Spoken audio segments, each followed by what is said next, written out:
여러분, 오늘 이 영상을 클릭하셨다면 마음 어딘가가 많이 지쳐 있었을 겁니다. 겉으로는 괜찮은 척하지만 속으로는 무너지고 있지 않습니까? 직장에서 버티느라 힘들고 돈 걱정에 밤잠을 설치고 사람 관계에 상처받고 가족 앞에서는 강한 척하지만 혼자 있을 때는 눈물이 나지 않습니까? 왜 나만 이렇게 힘들까? 그 질문을 수십 번, 수백 번 속으로 되뇌지 않았습니까? 그러나 오늘 저는 막연한 위로를 드리러 온 것이 아닙니다.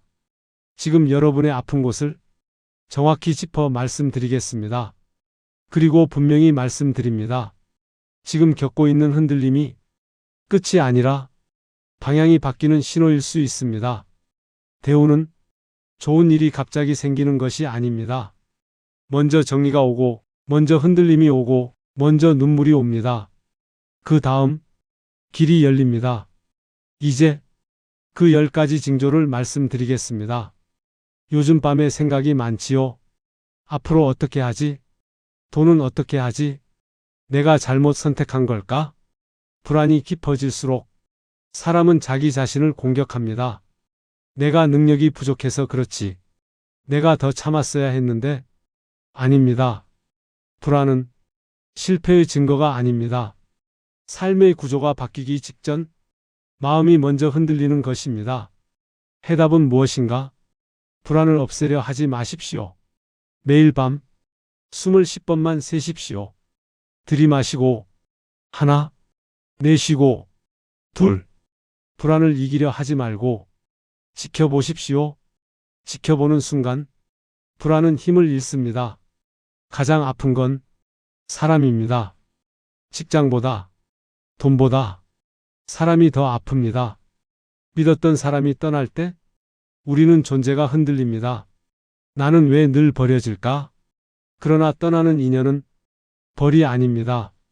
인연은 계약이 아니라 흐름입니다. 붙잡지 마십시오. 떠난 자리에 더 깊은 인연이 들어옵니다. 여러분, 돈 이야기는 쉽게 꺼내지 못합니다. 겉으로는 아무렇지 않은 척하지만 속으로는 가장 깊이 아픈 문제입니다. 통장을 열어보는 순간 가슴이 철렁 내려앉지 않습니까? 카드값, 대출, 생활비, 앞으로의 미래가 숫자로 보일 때 사람은 자존심이 무너집니다. 내가 왜 이렇게 됐을까? 나는 왜 항상 돈 때문에 힘들까? 그러나 저는 이렇게 말씀드립니다. 돈이 막히는 시기는 인생의 구조가 바뀌기 직전입니다. 왜냐하면 우리는 돈이 잘 돌 때는 삶을 돌아보지 않습니다. 돈이 잘 들어오면 질문하지 않습니다. 그러나 돈이 막히면 질문이 시작됩니다. 나는 지금 맞는 길 위에 있는가? 이 일은 정말 나와 맞는가? 나는 돈 때문에 내 영혼을 팔고 있지는 않은가? 돈은 에너지입니다. 에너지는 방향이 틀릴 때 막힙니다. 막힘은 벌이 아닙니다. 조정입니다. 지금 돈이 막혔다면 자책하지 마십시오. 멈추어 서서 삶의 방향을 다시 보라는 신호일 수 있습니다. 작은 질문 하나를 던지십시오. 나는 무엇을 붙잡고 있기 때문에 이렇게 불안한가? 그 질문이 당신을 다른 자리로 옮깁니다. 돈은 다시 흐릅니다. 그러나 그때의 당신은 이전과 다른 사람일 것입니다. 여러분, 요즘 이상하게 눈물이 많아지지 않습니까? 텔레비전을 보다가도 울고 사소한 말 한마디에 울컥하고 혼자 있다가 갑자기 눈물이 납니다. 그리고 스스로를 책망합니다. 왜 이렇게 약해졌지? 나이 먹고 왜 이러지? 이렇게 약하면 안 되는데? 그러나 저는 오늘 분명히 말씀드립니다. 약해진 것이 아닙니다. 굳어있던 마음이 녹고 있는 것입니다. 우리는 너무 오래 강한 척하며 살았습니다. 속으로는 힘들어도 괜찮다 하고 넘겼고 억울해도 삼켰고 외로워도 웃었습니다. 그렇게 눌러두었던 감정이 이제 밖으로 나오는 것입니다. 눈물은 패배가 아닙니다. 눈물은 정화입니다. 얼어붙은 땅에는 씨앗이 자라지 못합니다. 그러나 촉촉해진 땅에는 싹이 납니다. 눈물이 흐른다는 것은 마음이 촉촉해지고 있다는 뜻입니다. 대우는 굳은 사람보다 열린 사람에게 먼저 들어옵니다. 눈물이 많아졌다는 것은 당신의 마음이 열리고 있다는 신호입니다. 이제 강한 척하지 않아도 됩니다. 울어도 됩니다. 눈물이 흐른 뒤 이상하게 조금 가벼워지는 것을 느끼지 않습니까? 그 가벼움이 변화의 공간입니다. 아무것도 하기 싫습니다. 일어나기도 싫고, 사람을 만나기도 싫고, 미래를 생각하기도 싫습니다. 나는 왜 이렇게 의지가 약할까? 나는 왜 점점 무너질까? 그러나 이 시기를 게으름이라 부르지 마십시오. 이것은 탈진입니다. 오랫동안 버티느라 에너지가 고갈된 상태입니다.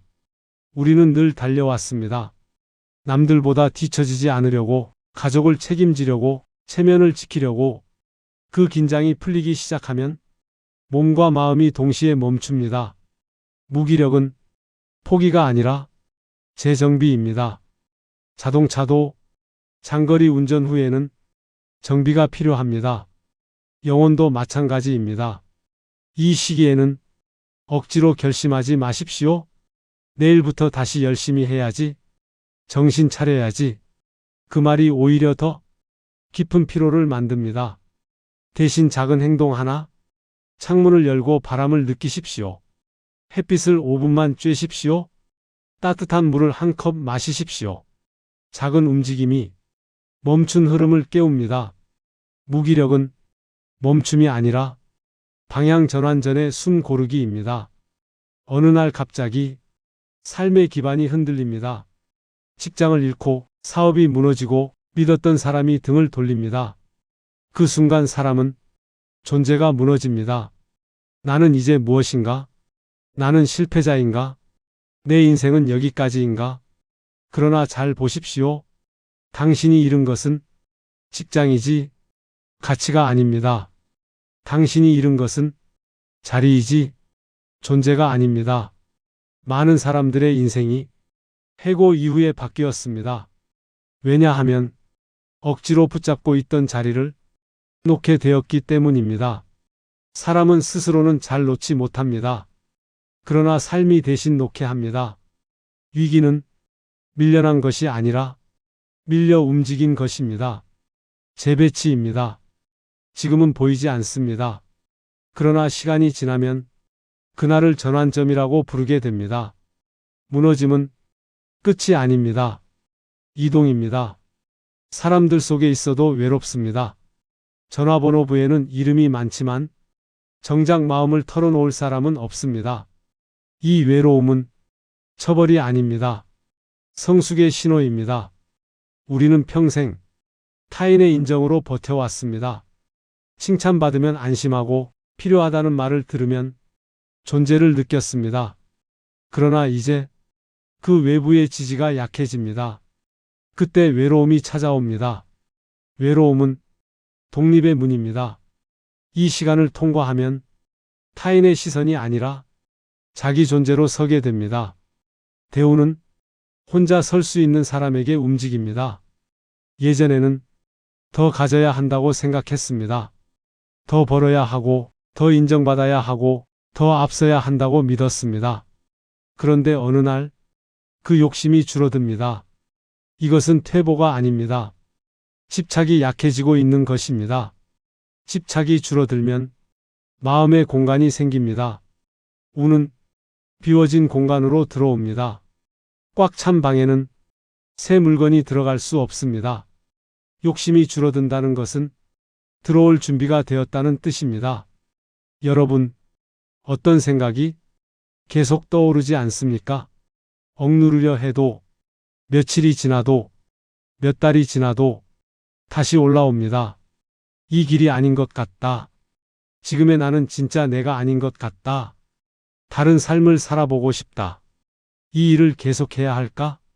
처음에는 단순한 고민이라 생각합니다. 그러나 시간이 지나도 그 생각이 사라지지 않는다면 그것은 고민이 아닙니다. 부름입니다. 사람은 머리로 계산하며 삽니다. 그러나 인생의 방향은 머리가 아니라 깊은 마음이 알고 있습니다. 우리는 두려워서 그 생각을 밀어냅니다. 지금은 때가 아니야. 현실이 있는데 무슨 소리야. 이 나이에 무슨 새로운 길이야. 그러나 그 생각이 점점 더 자주 떠오른다면 그것은 당신의 영혼이 움직이고 있다는 뜻입니다.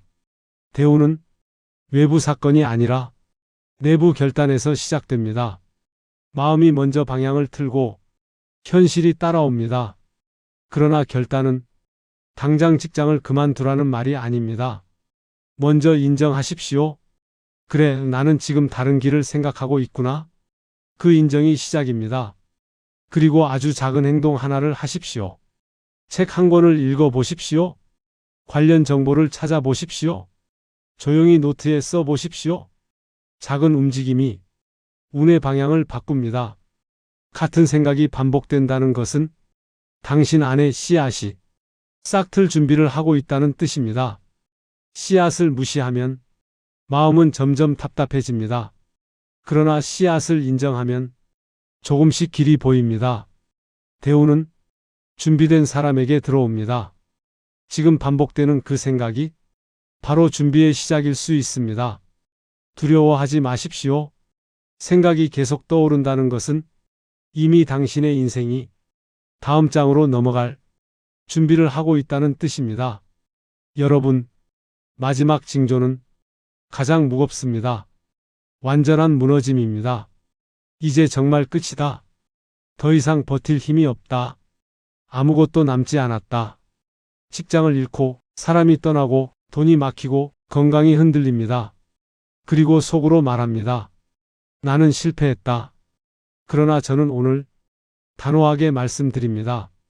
완전한 무너짐은 완전한 전환의 직전입니다. 낡은 집을 고치려면 부분 수리는 안 됩니다. 완전히 허물어야 새 집이 올라갑니다. 삶도 그렇습니다. 부분 변화가 아니라 전면 재구성이 필요할 때 삶은 우리를 무너뜨립니다. 왜냐하면 우리는 스스로는 놓지 못하기 때문입니다. 자존심, 체면, 집착, 두려움, 그것을 손에 쥐고는 새로운 삶으로 갈 수 없습니다. 그래서 무너짐이 옵니다. 무너짐은 벌이 아닙니다. 정리입니다. 이때 가장 위험한 생각은 나는 끝났다. 입니다. 아닙니다. 지금은 건너가는 중입니다. 강을 건널 때 발은 젖습니다. 그러나 젖는다고 해서 강이 끝난 것은 아닙니다. 건너편이 있습니다. 지금 보이지 않을 뿐입니다. 가장 깊은 밤이 해 뜨기 직전입니다. 해가 뜨기 전 하늘은 가장 어둡습니다. 그러나 그 어둠 속에서 이미 동쪽은 밝아지고 있습니다. 여러분의 삶도 그렇습니다. 지금은 아무것도 보이지 않지만 이미 바뀌고 있습니다. 무너진 자리에서 이렇게 말해 보십시오. 나는 지금 재배치되고 있다. 그 한 문장이 당신을 살립니다. 무너짐은 끝이 아니라 재탄생의 시작입니다. 여러분, 오늘 말씀드린 10가지 중 하나라도 해당된다면 당신은 나빠지고 있는 것이 아니라 바뀌고 있는 중입니다. 대우는 폭풍처럼 오지 않습니다. 조용히 흐름을 바꿉니다. 눈물이 많아지고 사람이 정리되고 돈이 막히고 무너짐이 오고 같은 생각이 반복될 때 그것은 당신의 삶이 다음 단계로 이동하고 있다는 신호입니다. 조용한 등불처럼 자기 마음을 지키십시오. 빛은 밖에 있는 것이 아니라 이미 당신 안에 있습니다. 지금은 흔들릴 뿐 꺼진 것이 아닙니다. 오늘 이 말이 조금이라도 위로가 되었다면 이 채널을 통해 계속 함께 걸어가도 좋겠습니다. 구독과 좋아요는 저에게 힘이 되지만 무엇보다 여러분 마음에 작은 평안이 남기를 바랍니다. 오늘도 당신의 운이 조용히 방향을 바꾸고 있음을 믿으십시오. 다음 시간에도 함께 수행이 길을 걸어가겠습니다.